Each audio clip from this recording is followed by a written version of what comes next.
خب من توی ویدیوی قبلی قول دادم که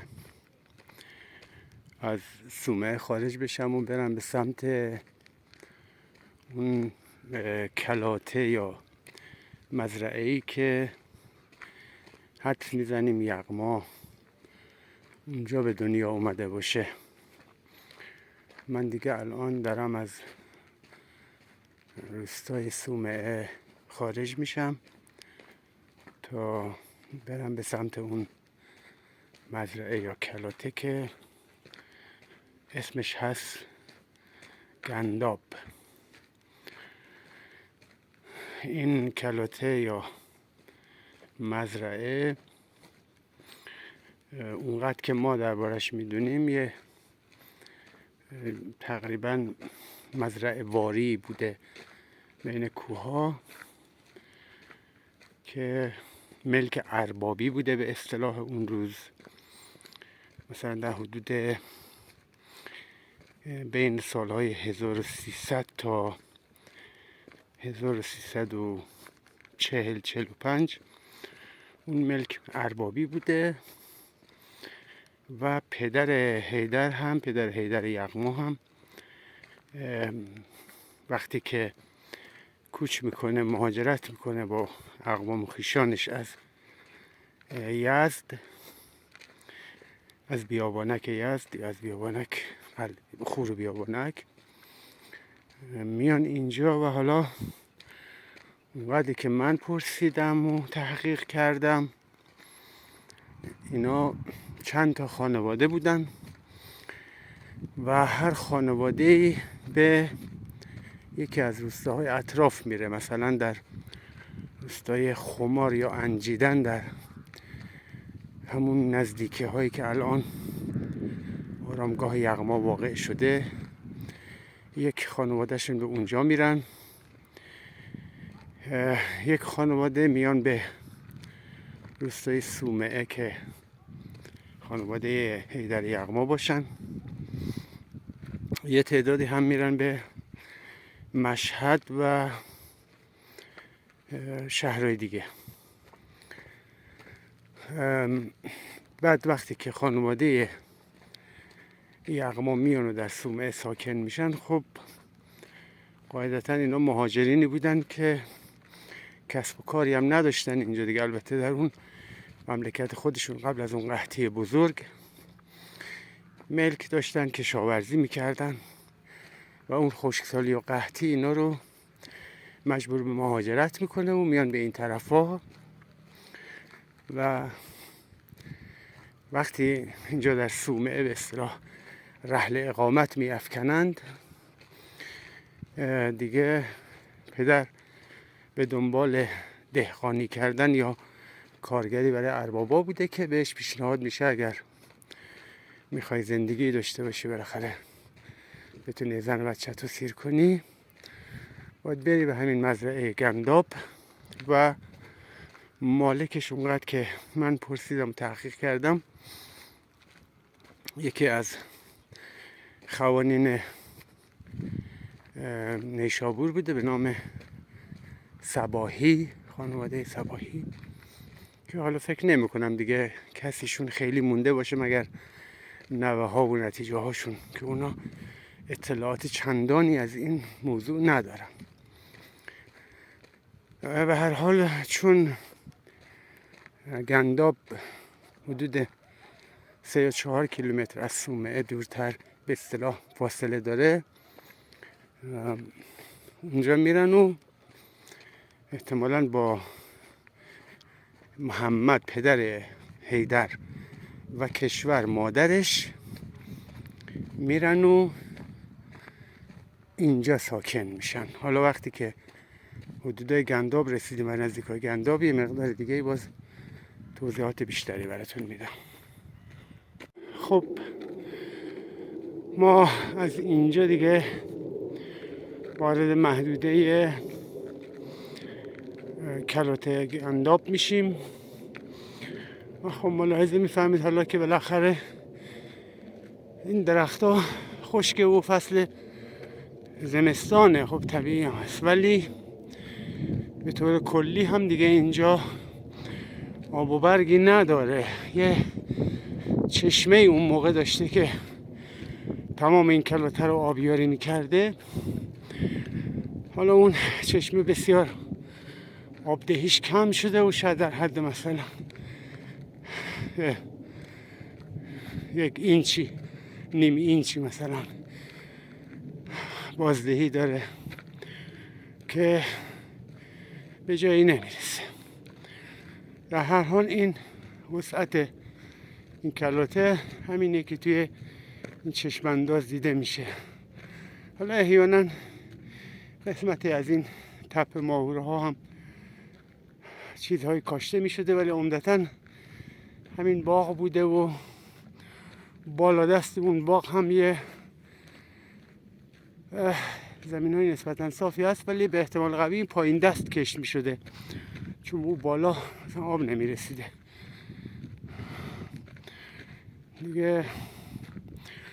حالا هدفم از پرداختن به این جزئیات تولد و نمیدونم اعقاب یغما و انسابش و اینها چیه، چون یغما توی اشعارش به خیلی مضامین اشاره میکنه، به خیلی نکات میپردازه که اگر شخصیت و زندگی و جغرافیای حیاتش رو نشناسیم شاید تحلیل خوب و درستی نداشته باشیم ازش.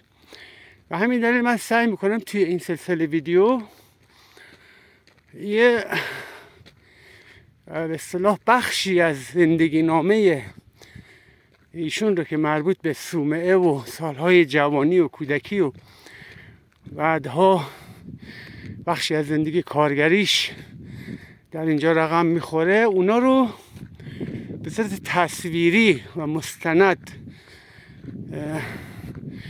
نشون بدم تا وقتی که فصل تحلیل اشعار و آثار یغما میرسه از این موارد استفاده میکنیم و بعد بگیم که حالا اینا چه تأثیری در رویکردهای یغما داشته، در اشعار یغما، در زندگی ادبیش و چیزهای از این دست. خب ملاحظه میفرمایید که اگر من اینجا صحبت نکنم هیچ صدایی نیست، من سکوت میکنم.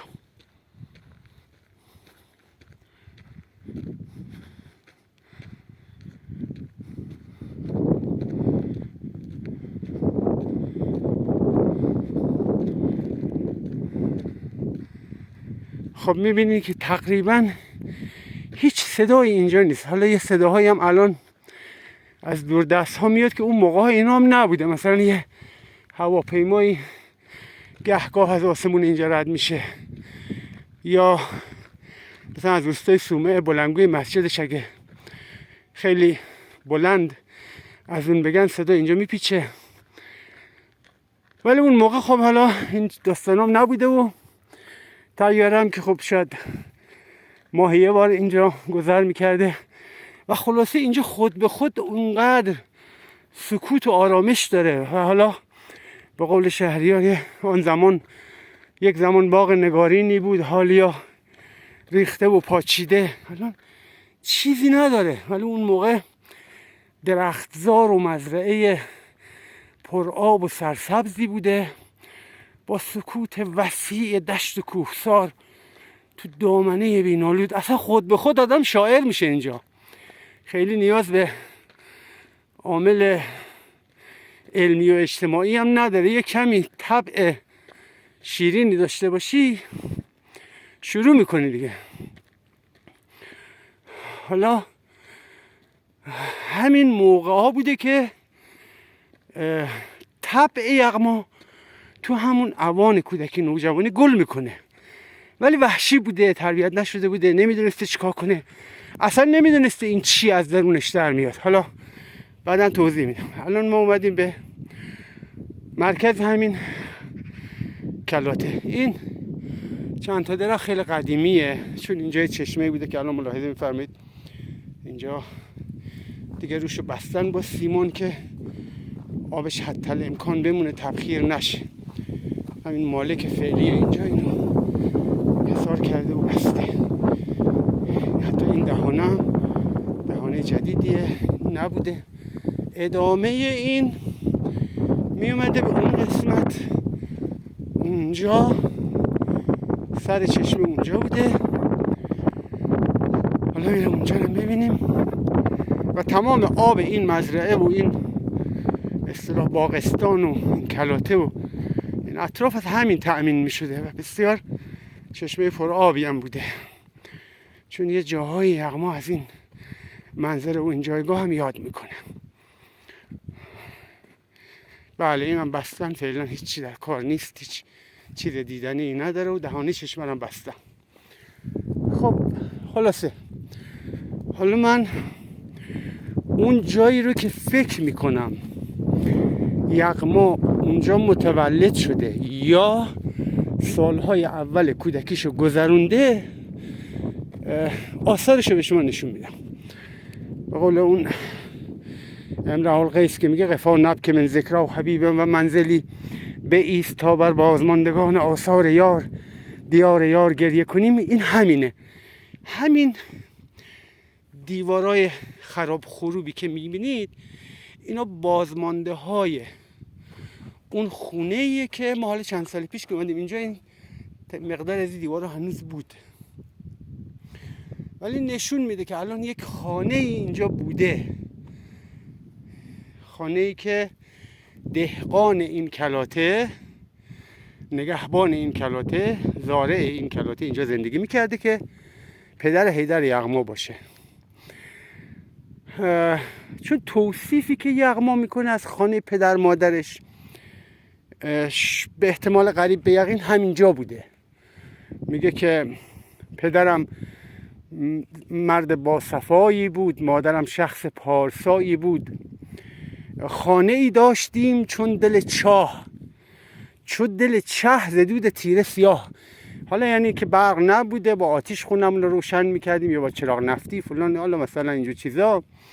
بعد تاریک بوده چون دل چاه، چون اصلا نوری در کار نبوده، چراغ موشیه یا نه چیزی بوده. خب بعد من در آن خانه آمدم به وجود، بود زندان تار و خانه نبود. حالا درونش مثل زندان بوده ولی بیرونش محیط مصفایی داشته. البته اگه آدم خیلی اینجا بمونه برای مدت درازی، همینجا هم براش حکم زندان پیدا میکنه، چون اونقدر آدم ها دنبال تنوع و تفریح و دگرگونی هن دیگه. به هر حال یه مدتی شما بیابون و خلوتی و آرامش رو میپسندی، باز دوست داری برگردی به همون جنگ، فطرت آدم هست.